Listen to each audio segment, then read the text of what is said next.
Oke guys, jumpa lagi di channel bisnis online ala Sirtiman. Kali ini akan membahas tentang cari cuan egois versus cari cuan jaringan. Nah, di sini keadaan yang sering ditemukan ya dalam kehidupan sehari-hari. Kalau namanya kita nih ya, ego kita nih cari duit buat isi dompet gue gitu. Pokoknya cari duit deh.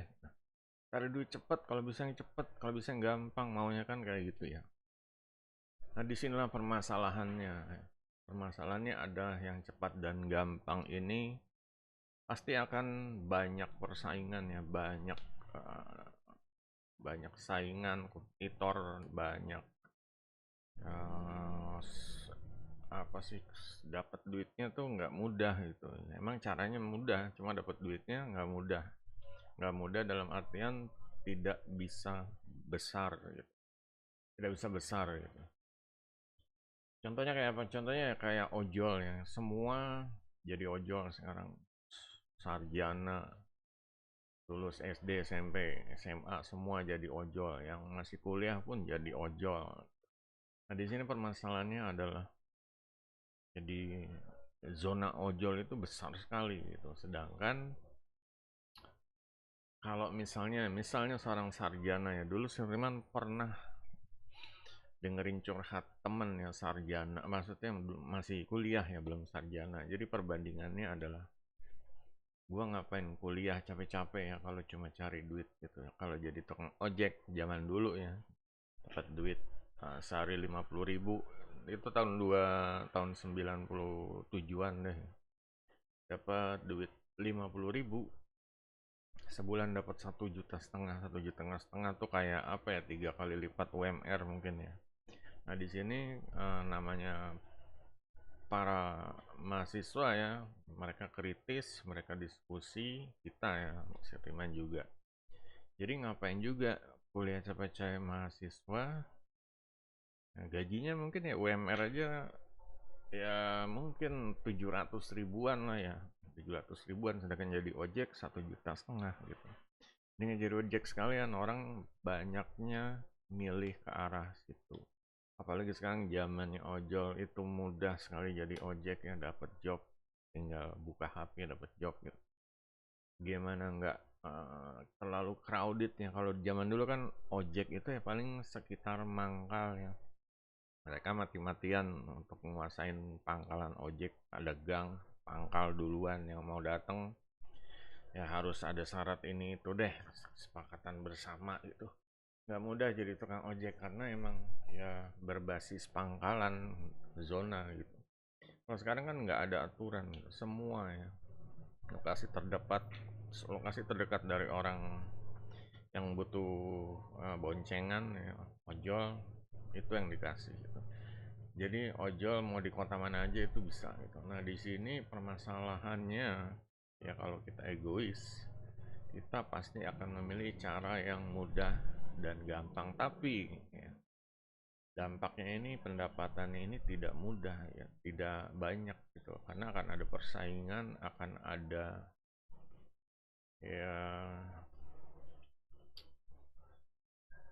kadang rame kadang enggak gitu, enggak stabil istilahnya. Nah, di sini apakah ada cara lain, opsi lain ya? Opsi tadi kayak pola pikir mahasiswa gitu. Kalau jadi mahasiswa istilahnya, kalau berpikir di sini nggak harus jadi sarjana ya, tapi kalau berpikir lebih dalam, berpikir lebih uh, besar ya, berpikiran besar, ini ada opsi namanya cuan jaringan. Nah, ini cuan jaringan inilah yang boleh dibilang pendapatannya lebih besar gitu. Jaringannya kayak apa? Di sini ya macam-macam. Misalnya untuk yang sekolah dan yang tidak, untuk yang sarjana dan yang tidak sarjana, ini ada gitu loh. Kalau untuk sarjana ya mereka mungkin ya, mungkin otak sarjananya dipakai gitu loh untuk jaringannya kayak apa ya, kayak semacam kayak franchisee seperti itu, ngelola banyak cabang, entah itu mie gacoan, entah itu kopi-kopi yang zaman now tuh. kenangan dan lain-lain. Jadinya mereka ini pendapatannya lebih besar. Karena apa? Kekuatan jaringan. Semakin banyak jaringan, ya, apalagi kalau franchise itu semakin besar. Ya kalau nggak versi franchise ya mungkin kayak warteg gitu. Semakin banyak warteg, semakin banyak buka, itu semakin besar. Karena warteg ini kan makanan ya, jadi nggak ada istilahnya, nggak ada sepinya. Kan ada selalu orang yang lapar, apalagi duit lagi susah, itu orang pasti akan cari yang murah ke warteg. Nah di sini untuk yang ya itu untuk yang istilahnya tidak sarjana ya mungkin ke arah kayak buka usaha banyak cabang, banyak di sini nggak cuma usaha yang sewa tempat ya. Makanya di sini Sirtiman menawarkan satu model bisnis ya, namanya ya bisnis online lah Sirtiman, bisnis internet marketing. Nah disinilah kekuatan jaringan. Ini yang jelas kita menjual produk digital. Semakin banyak produk digital ini, sebenarnya satu produk digital udah kayak satu cabang toko deh gitu. Soalnya ini menjadi sumber pendapatan, bakal menjadi apa ya, besar ya. Kan ada grup, mungkin tiap produk akan bikin grup, akan bikin satu channel ya, bisa aja ya, bisa aja kita. Makanya ada komunitasnya sendiri. Kalau mau dibesarin seperti itu. Jadi satu produk ini ya, ibaratnya nih produk cuannya ya. Kita bikin grup, kita bikin Facebook fanpage, kita bikin itu YouTube channel, kita bikin TikTok, kita bikin semua mengarah ke produk yang ini, fokus misalnya produknya ini. Gaptek jadi cuan ya, semua yang orang gaptek pasti pengen cuan gitu loh. Nah disinilah orang akan memiliki jaringan ke sini. Lanjutnya ya kalau produk yang temanya lain, yang tema misalnya gaming seperti itu, komunitas gaming dan lain-lain, inilah yang akan jaringannya seperti itu. Jadi tinggal kita mau buat produk yang mana gitu, sukanya apa, keterampilannya apa, ini yang akan mendatangkan cuan dari segala arah gitu. Jadi kalau misalnya kayak ojol tadi ya mengandalkan dari satu aplikasi, dan kalau ini bisa menggunakan banyak aplikasi yang dari TikTok, dari Facebook, dari YouTube, dari Instagram, dari Google, dari mana aja. Inilah kekuatan jaringannya. Sekarang setiap produk ini adalah sumber-sumber pendapatan, atau istilahnya produk cuan, atau kalau di online ya link cuan ya, seperti ini. Nah kalau di dunia offline ya mungkin jual outlet-outlet atau cabang-cabang seperti itu. Nah, inilah yang membedakan ya. Oke, kita udah ngambil jalur, misalnya udah sarjana, gue nggak arahnya tuh ke kerjaan gitu. Nah di sini ya harus memikirkan pendapatan. Dia mau mendapatkan dari gaji doang atau dari pendapatan dividen kayak usaha seperti ini gitu. Ini ya seperti tadi yang dipakai tuh otak sarjananya. Jangan cuma dia bisa kerja apa gitu, otaknya benar-benar harus dimaksimalkan ya. Karena tadi udah kritis, saat kuliah aja udah kritis, kalau gue jadi ojek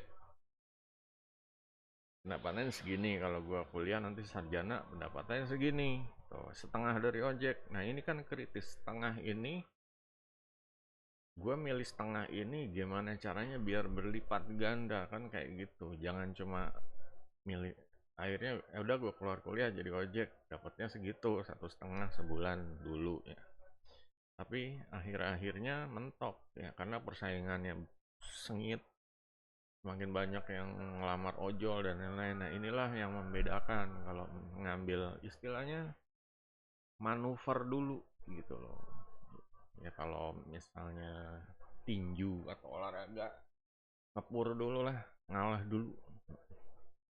Oke, awalnya gue gajinya segini, pendapatannya segini, tapi gimana caranya biar gue bisa lipat ganda. Oke, dia kerja lah untuk kebutuhan makan, tapi dia otaknya nih, otak sarjananya tuh dipakai gitu, dipakai untuk mengelola, untuk mendapatkan dividen, untuk ya namanya otak sarjana ya. Gimana caranya biar dia bisa ngomong, wawasannya udah di atas yang bukan sarjana gitu. Dia bisa ngomong ke orang, dia bisa meyakinkan, dia bisa memanfaatkan gelarnya agar orang ini entah investasi atau kerjasama dengan dia seperti itu, atau malah donasi ke dia, ibaratnya bisnis sama dia gitu. Tinggal dia bidangnya apa, mau bidangnya adalah kayak tadi, di sini contohnya adalah gaming, ya udah gaming, kita bikin turnamen gaming deh, yang main game banyak, warnet banyak, rental PS banyak, kita bikin turnamen.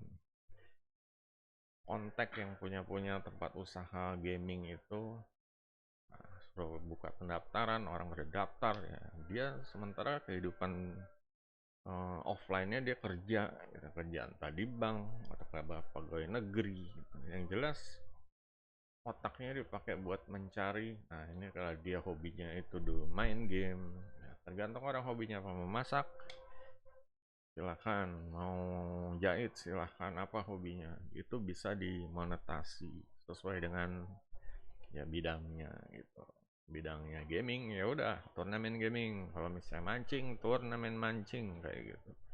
Misalnya dia guru, ya udah bikin kelas, gurunya pelajarannya jagonya apa, dia bisanya apa gitu. Nggak harus jago ya, yang penting dia bisa gitu. Pokoknya ada sesuatu yang dia bisa, itulah yang dimonetasi atau dimanfaatkan menjadi cuan gitu. Dan ini nggak salah gitu, emang orang tuh harus kayak gitu, orang harus melakukannya.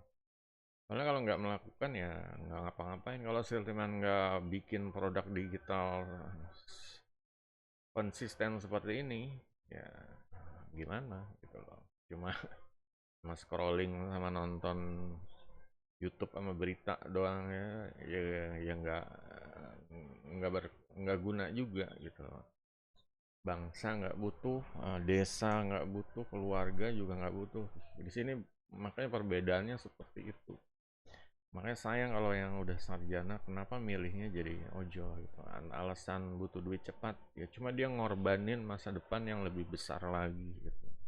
Oke, jadi itu guys, semoga ada gambaran ya untuk yang ojol, yang sarjana mungkin harus kembali ya mengasah ya pikirannya agar gimana caranya bisa uh, hidup ini mendapat produktivitas, mendapat pendapatan yang maksimal, itu aja deh gitu. Jangan mentok di zona yang susah gitu. Zona yang bingung, zona nyaman gitu ya.